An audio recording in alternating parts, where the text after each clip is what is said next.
the crowd out behind there. Look, they're all actually waving at you. I know, it's a brilliant crowd. Brilliant crowd. Happy New Year! Happy New Year! Now listen, have you got Violet Kathleen, your new baby daughter, with you?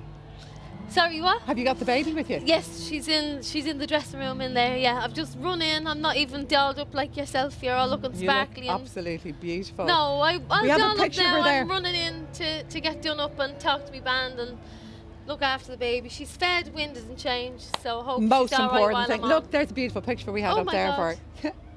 Oh, good. But you know what I was thinking? Because you spent a good bit of your adult life without a baby, what's it like? How has it changed your life to have had her?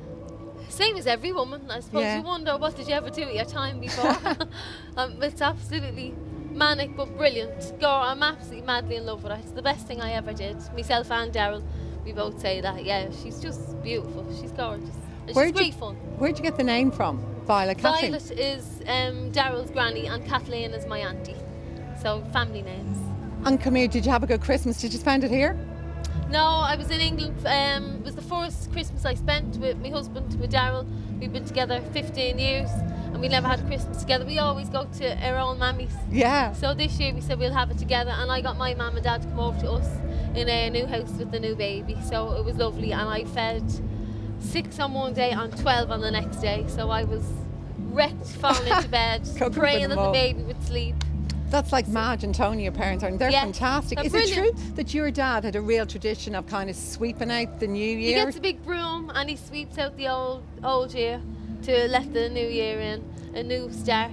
So I wouldn't be surprised if he doesn't do it tonight. Don't be surprised if you see him running on with a big broom. Because he's here, isn't he? He's always here, yeah. He's nuts. He loves it. New Year is unusual because some people love New Year and some people when they're younger actually don't like New Year. They find it a sad night. What did you think of New Year when you were younger? Oh, I've always loved it. It's great. It's great fun and it's great for new beginnings, you know. That's the way I've always looked at it. A fresh New Year coming in and it can be whatever you want it to be. That's what it feels like to me. And in the Liberties there's the old tradition of dancing around the statue and all the neighbours will come out and so it's great. I mean, Mum and me Auntie Kathleen actually are at home watching it, and Joyce, and there's a big gang watching tonight, the whole shenanigans at home, so that should be nice. You're living in London, aren't you? Do you miss Dublin? And to you, I suppose, tonight's the launch of The Gathering. Yeah. What's your take on that? I think it's a great idea. Right. I think it's absolutely brilliant. I'm hoping it's worked and brought a few tourists in and family, it's crowded. You know, grandchildren of people coming over. But I think it's a great idea. I think it's worth a shot. Yeah. If it brings a big gang of people in and they're spending their money, while if they were going to go somewhere else anyway, they may as well come here. So I think it's great, and it's a good time to celebrate and be together. Things are hard enough. Yeah. But I do miss Dublin. What do you miss about Dublin? Well, the people. I love the people. I love the banter and the sense of humour. You know, the dry wit. But I do miss. I'm here all the time. I'm here every couple of months at least, so, and all my family come over to see me. But I don't think I would have done well had I not moved over to England, because it kind of kicked me up the bum and I had to work harder. What do you mean by that?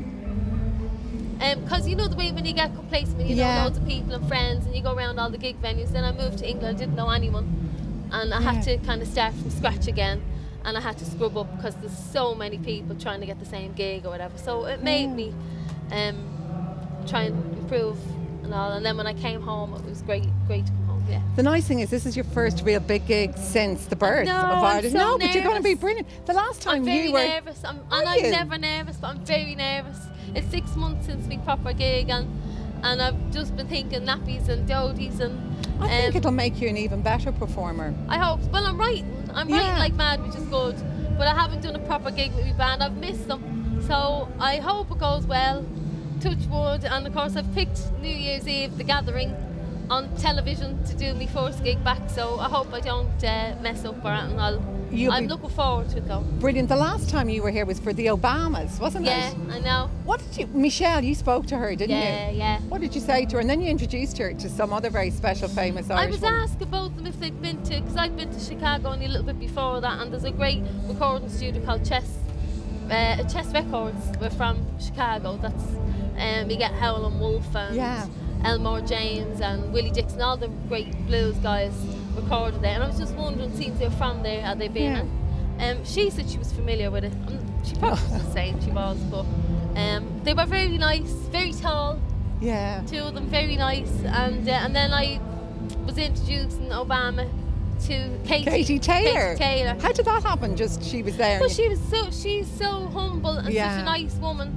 He said, "Oh, who's this?" And she said, "I'm Katie," and he was just moving along, and I grabbed him by the sleeve and I said, "Hang on, put back. That's Katie Taylor. That's our champion." And Good then for he started boxing and all that with her. That's so fantastic. I didn't think I think she was more than a quick handshake and moving on. I wanted him to know who he was meeting, and that was before our goals. So I was right. That was fantastic. Yeah, she's great. She's like a real role model, isn't she, for everyone, but for Irish women she's amazing. She's brilliant for everybody. She's great. She's such a lovely woman. Yeah. So lovely, yeah. So what are your plans now after tonight? Well, how did you choose your set list tonight? When you said to me a minute ago, I have to go back and finalise my set list. I'm just doing my set list. I leave everything to the last. I'm going to try and change, fix my hair, give the baby a quick feed. Perfect. And talk to the lads at the band, and then see how we go. So I'm all in a hurry now to run back and sort it all out. And any surprises within that set list? Any surprise guests? Somebody's been whispering in my ear there might be surprises. We'll see what happens. Oh, she's not telling us. See what happens. And final question, 2013? Yeah.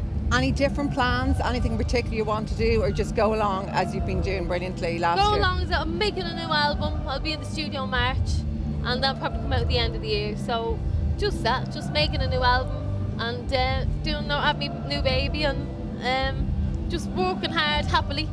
I'm very glad to have a job and just the usual crack, you know. Well, Imelda May, everybody loves you. As we saw earlier with the crowd, I was walking through them and they were all talking about you, and they're going to love you tonight. Thank you very much for being my guest. Happy New Year to you, Imelda. I feel like I need to scrub up no, beside you look beautiful. Thanks so much. Stay with me for 1 second.